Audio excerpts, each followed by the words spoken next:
Oke, kita mulai. Assalamualaikum warahmatullahi taala wabarakatuh. Waalaikumsalam warahmatullahi wabarakatuh.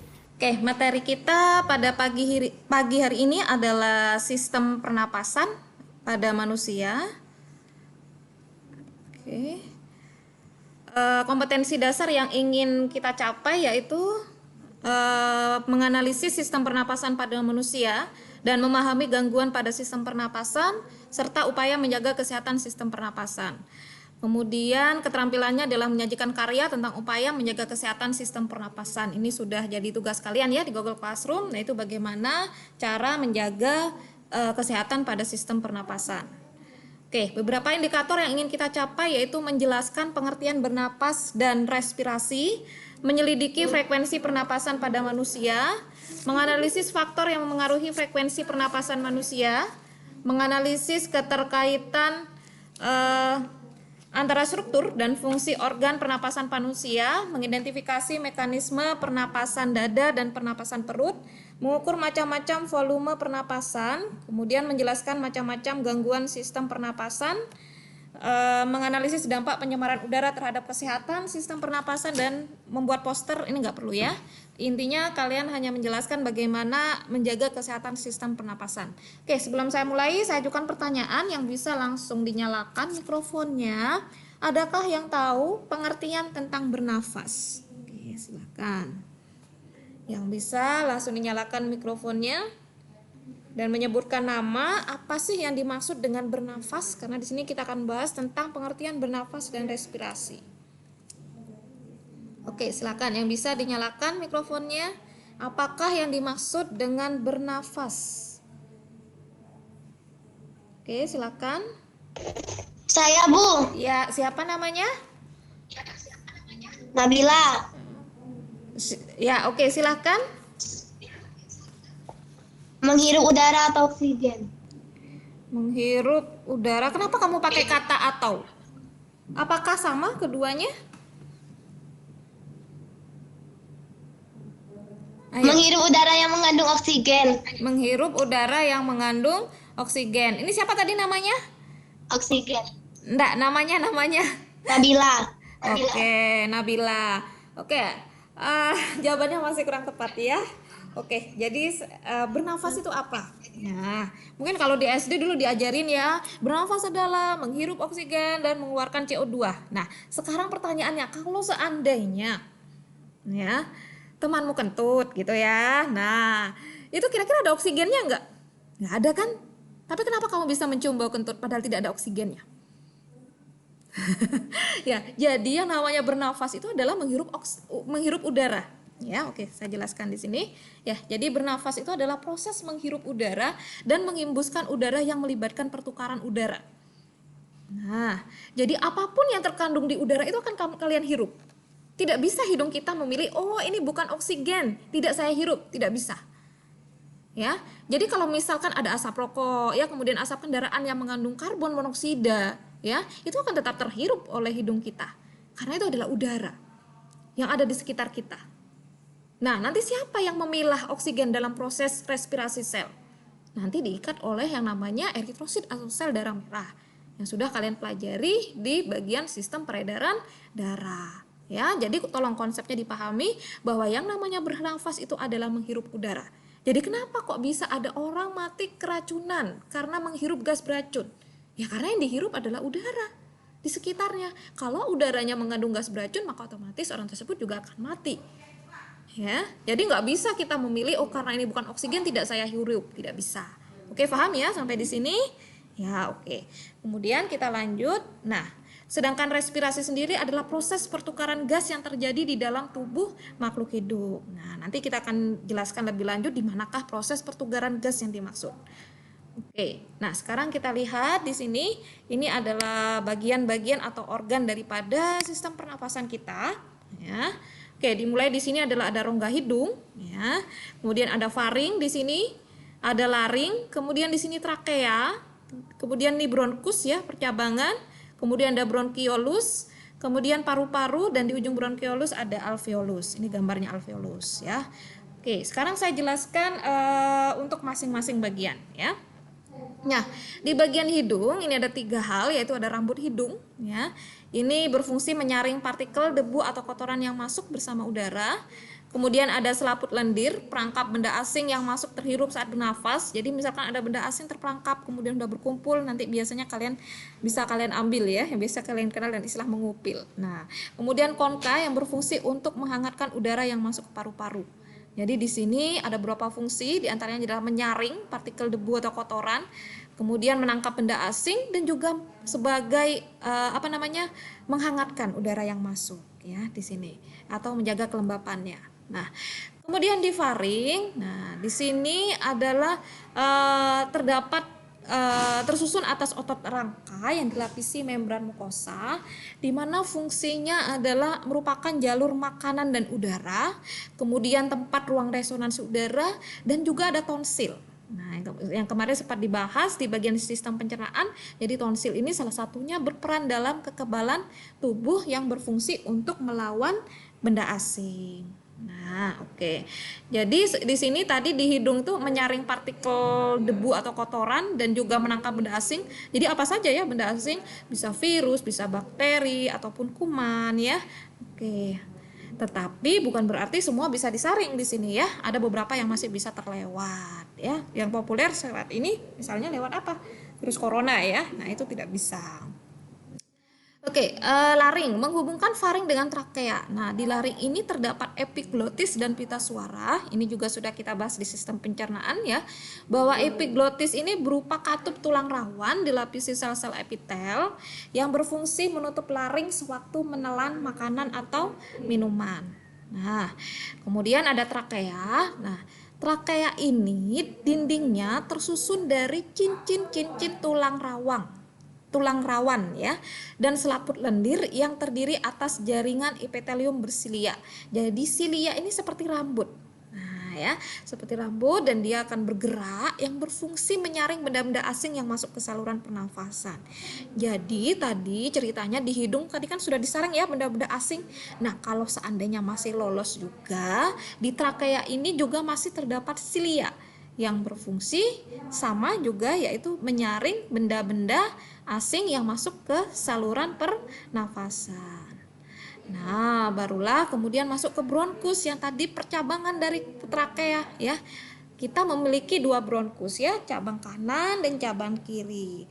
Kemudian dari situ masing-masing cabang bronkus terdapat percabangan lagi yang kita kenal dengan istilah bronkiolus. Nah, cabang dari bronkiolus nanti ada pada bagian ujungnya itu adalah yang kita sebut dengan alveolus. Nah, di dalam kantong alveolus ini dindingnya tuh sangat tipis dan elastis, berbentuk bola. Mungkin kalau kalian melihatnya mungkin seperti buah anggur. Nah, di dalamnya ini banyak terdapat pembuluh kapiler. Nah, kalian sudah mempelajari sistem peredaran darah, bahwa pembuluh kapiler ini fungsinya adalah tempat pertukaran oksigen dan CO2. Nah, sehingga itu kenapa dikatakan alveolus adalah tempat pertukaran CO2 dan oksigen, karena pada dindingnya terdapat banyak pembuluh kapiler. Sampai di sini paham ya? Oke. Nah, di mana tadi yang mengikat O2 itu adalah eritrosit. Ya, nanti bertukar. Jadi nanti ada sel darah yang kaya oksigen dan sel darah yang kaya dengan CO2.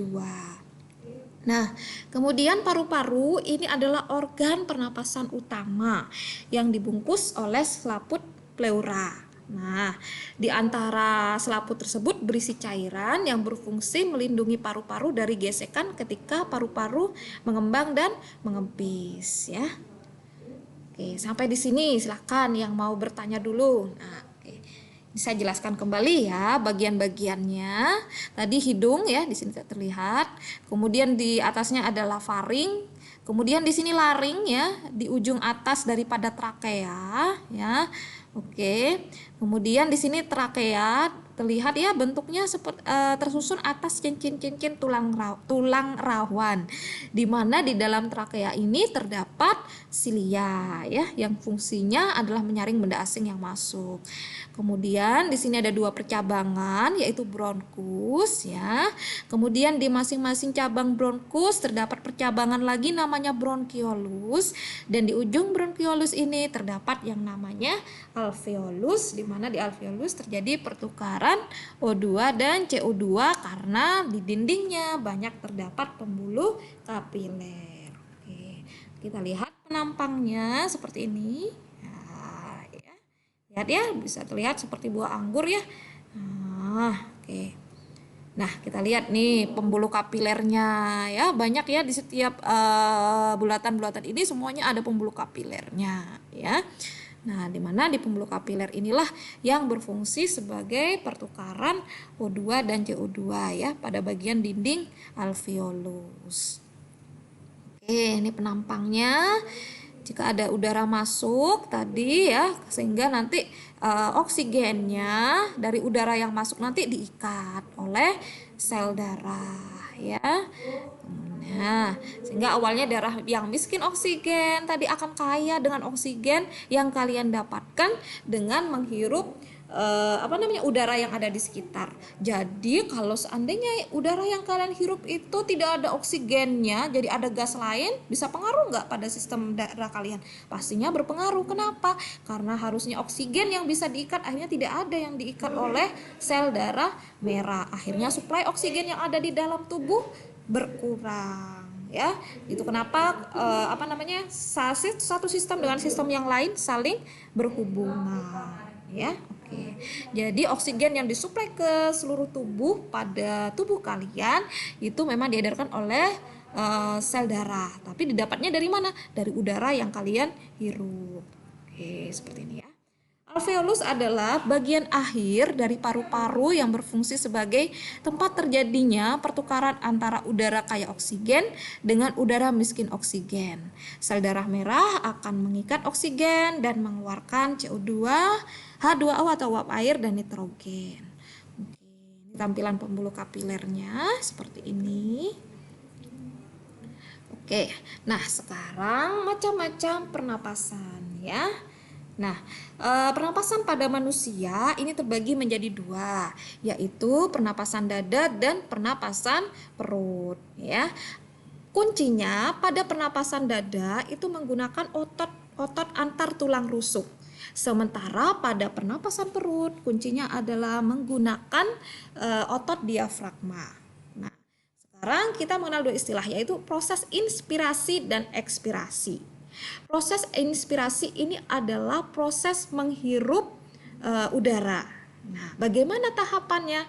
Nah, jadi proses inspirasi ini terjadi ketika otot antar tulang rusuknya berkontraksi. Nah, otomatis kalau kontraksi, volume rongga dadanya membesar.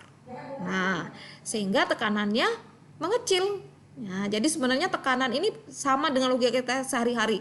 Misalnya kita berada di ruang yang sempit sama ruang yang luas. Kira-kira lebih nyaman yang mana? Pastinya di ruang yang luas ya. Kalau ruangannya luas, besar, maka kalian tidak merasa tertekan atau tekanannya berkurang. Tapi kalau ruangannya sempit, kecil, kalian akan merasa tertekan atau tekanannya besar. Logika berpikirnya ke arah sana. Sehingga kalau volume rongga dadanya membesar, ruangannya luas, otomatis tekanannya mengecil. Yang artinya tekanan yang ada di luar lebih besar daripada tekanan yang ada di dalam, sehingga udara dapat masuk ke dalam paru-paru. Nah, berkebalikan dengan proses ekspirasi. Jadi pada proses ekspirasi, otot antar tulang rusuknya berelaksasi, yang akibatnya volume rongga dadanya mengecil. Kalau ruangannya mengecil, tekanannya menjadi besar. Karena tekanannya besar itulah maka udaranya keluar ya dari paru-paru menuju keluar. Nah, sekarang kita masuk ke pernapasan perut. Oke. Pada pernapasan perut di sini menggunakan otot diafragma. Nah, ketika otot diafragma berkontraksi, maka diafragmanya mendatar ya, sehingga volume rongga dadanya besar. Nah, yang artinya kalau volumenya membesar, maka tekanannya mengecil sehingga udara dari luar dapat masuk ke dalam paru-paru. Nah, berkebalikan dengan ekspirasi, kalau otot diafragmanya berelaksasi, maka diafragmanya melengkung ke atas sehingga volumenya mengecil. Tadi sudah dijelaskan, kalau ruangannya mengecil maka tekanannya membesar sehingga udara keluar dari paru-paru menuju keluar meninggalkan paru-paru. Nah, ini gambarnya ya. Oke, ini pernapasan dada ya, pakai otot tulang rusuk ya. Jadi ketika dia berkontraksi, volumenya membesar, artinya tekanannya mengecil, udara luar bisa masuk. Kalau dia proses ekspirasi, berelaksasi ya, maka volume rongga dadanya mengecil, karena mengecil tekanannya besar, akhirnya udaranya keluar. Oke, sementara di sini ini diafragma. Jadi diafragma ini letaknya di bawah paru-paru seperti ini. Nah, ya. Oke, ketika dia berkontraksi sehingga bentuknya mendatar, di sininya membesar sehingga tekanannya kecil, udara yang di luar bisa masuk. Kemudian ketika dia berekspirasi, otot diafragmanya relaksasi sehingga otomatis dia melengkung ke atas, volumenya mengecil sehingga otomatis tekanannya membesar, udaranya keluar. Nah, mungkin kalau kalian punya adik, bayi atau masih kecil balita, ketika kalian melihat adik kalian tidur, bagian mana yang bergerak biasanya? Bagian perutnya, ya kan? Oh, kok bergerak-gerak ya perutnya adik? Berarti kalian bisa mengatakan bahwa ketika masih bayi itu menggunakan pernapasan perut.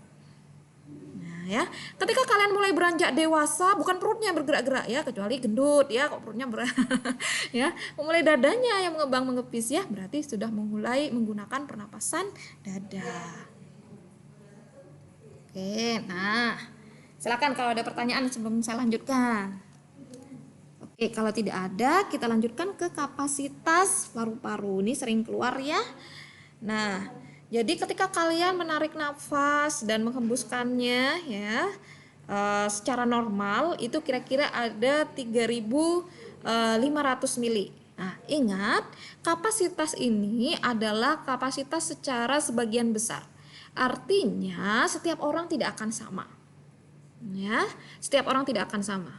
Ya, sehingga itu kenapa supaya bisa lebih kuat biasanya harus dilakukan olahraga fisik ya, supaya pernapasannya jauh lebih kuat, seperti untuk para atletik ataupun penyanyi ya, supaya mereka nafasnya lebih kuat mereka harus melakukan olahraga fisik sehingga pernapasannya jadi lebih bisa kuat ya di sana ya. Seandainya kalaupun udara itu kalian keluarkan semuanya, ternyata masih ada yang tersisa di dalam paru-paru yang kita kenal dengan istilah udara residu dan jumlahnya kurang lebih 1 liter. Ya. Oke, jadi ini tiap orang tidak sama. Jadi misalkan kalian nanti dapat soal, kemudian ada data, tabel, kok tabelnya tidak sama ya, karena berdasarkan percobaan ternyata yang terukur sedemikian. Jadi ini hanya bersifat universal saja. Ya, oke. Kemudian volume tidal ini adalah volume udara pernapasan biasa, kurang lebih 500 mili. Kalau yang tadi kapasitas vital tuh kalau udah menghirup nafas kuat-kuat, menghembuskan kuat-kuat tuh kurang lebih 3,5 liter. Kalau ini kalian bernafas biasa saja. Nah, kalau kalian menghirup kuat-kuat ternyata bisa sampai 1,5 liter. Ini kita kenal dengan istilah volume cadangan inspirasi. Kalau kalian keluarkan kuat-kuat ini juga sama, kurang lebih 1,5 liter.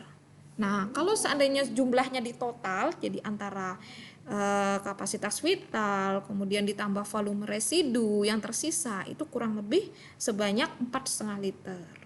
Nah, oke, silakan kalau ada pertanyaan sebelum kita lanjutkan pada gangguan pada sistem pernafasan. Ada yang mau ditanyakan terlebih dahulu? Oke, kalau nggak ada saya lanjutkan ya. Oke, materinya tidak terlalu susah ya. Oke, sekarang kita masuk ke gangguan pada sistem pernapasan. Oke, ada beberapa penyakit yang pasti umum ya, influenza yang pertama pastinya. Oke, ada yang belum pernah flu sampai sekarang? Kayaknya tidak mungkin ya, hampir setiap manusia pasti mengalami flu. Kenapa? Karena virus influenza ini adalah virus yang paling cepat menyebar, paling mudah sekali ya. Jadi kalau ada yang bersin sekali aja maka dan kecepatan virus flu itu cukup kuat ya. Bersin, apalagi bersinnya kuat ya, biasanya itu akan menyebar seluruh ruangan. Itu kenapa disarankan ketika bersin harus menutup mulutnya ya.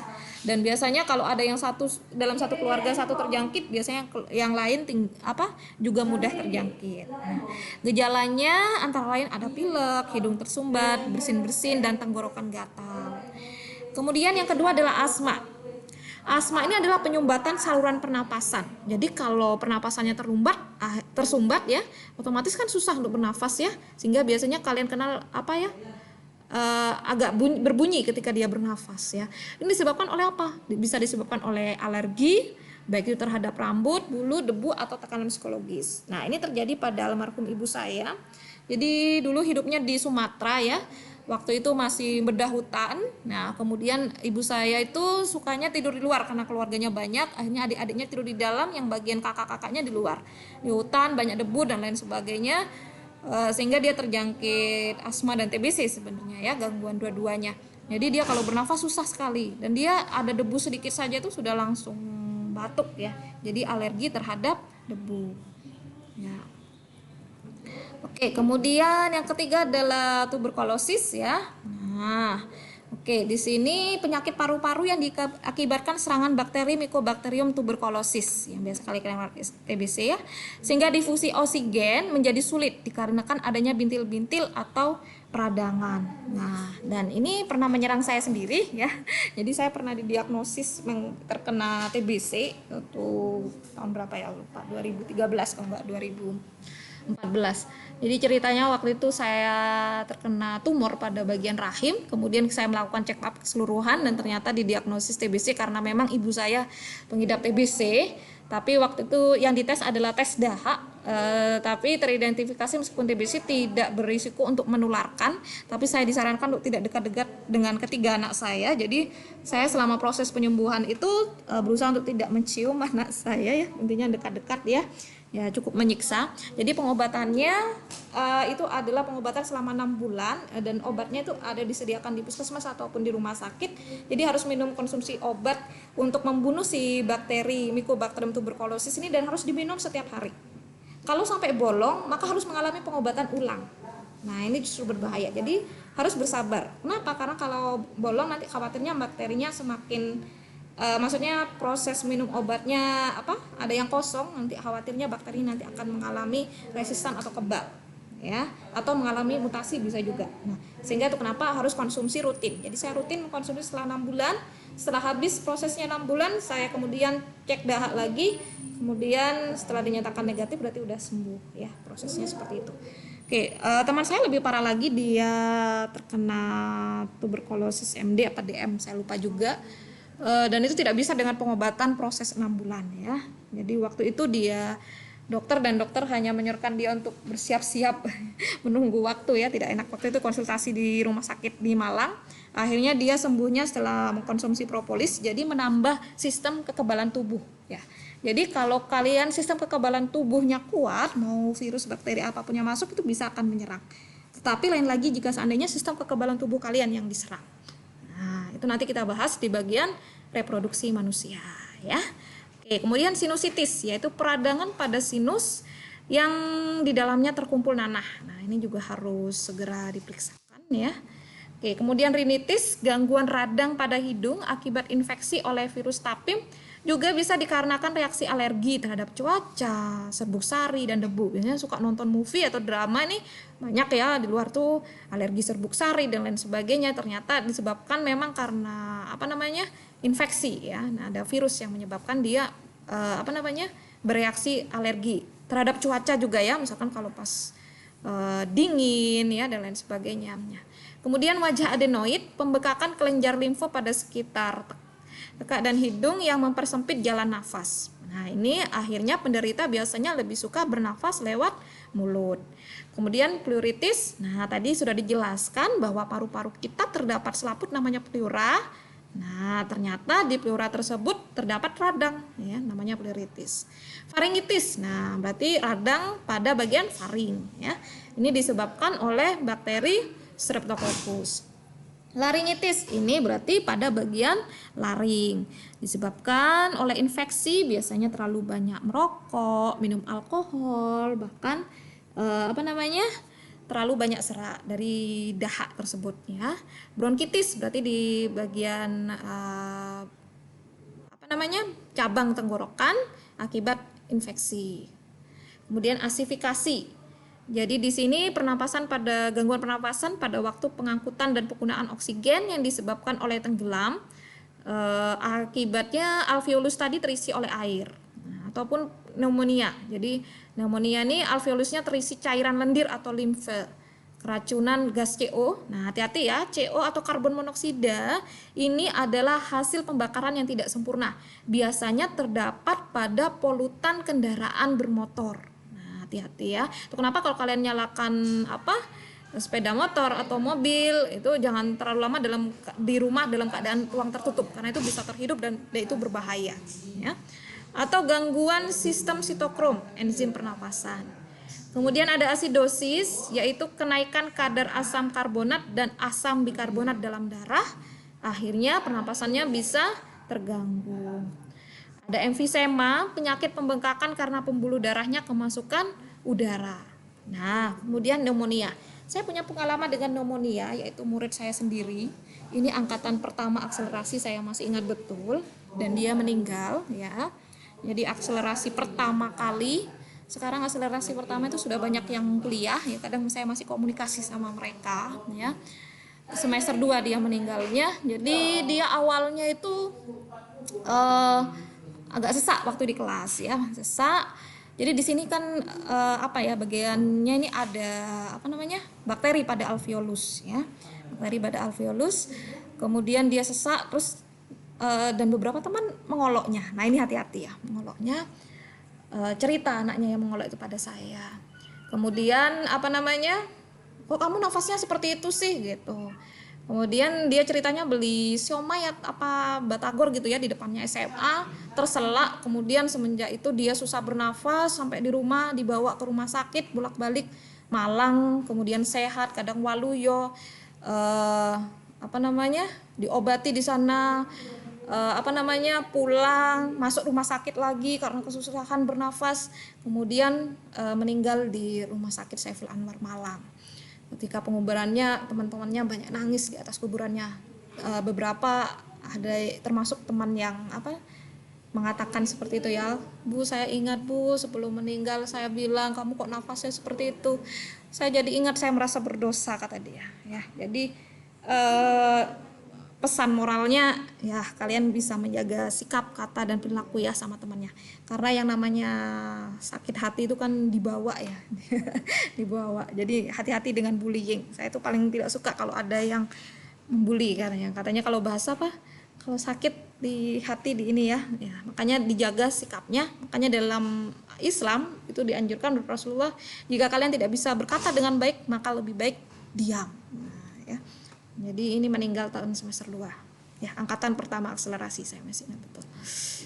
Oke, kemudian kita masuk kanker paru-paru. Nah ya, bisa dilihat kanker itu kan awalnya dimulai dari pertumbuhan sel yang tidak normal, kita sebut dengan tumor. Nah kalau di situ bersifat ganas dan menyebar maka kita sebut dengan kanker. Nah kebetulan ini posisinya di paru-paru. Nah ini disebabkan oleh kebanyakan merokok ya, menghirup asap rokok ya, karena kita tahu yang namanya asap rokok ini sangat berbahaya terutama buat perokok pasif, karena itu otomatis masuk ke dalam paru-paru kita ya. Kemudian diikat oleh eritrosit ya, sel darah merah ya, sehingga otomatis suplai oksigennya juga berkurang. Debu asbes, radiasi ionisasi, produk petroleum dan kromium. Kanker paru-paru sangat berpengaruh terhadap pertukaran gas ke seluruh tubuh. Ya, bisa dilihat ya bentuk paru-parunya seperti ini. Oke, silakan. Ini sudah dibahas sistol dan diastol di sistem peredaran darah. Oke, materi kita untuk sistem pernafasan selesai. Silakan kalau mau ada pertanyaan. Ada yang mau ditanyakan?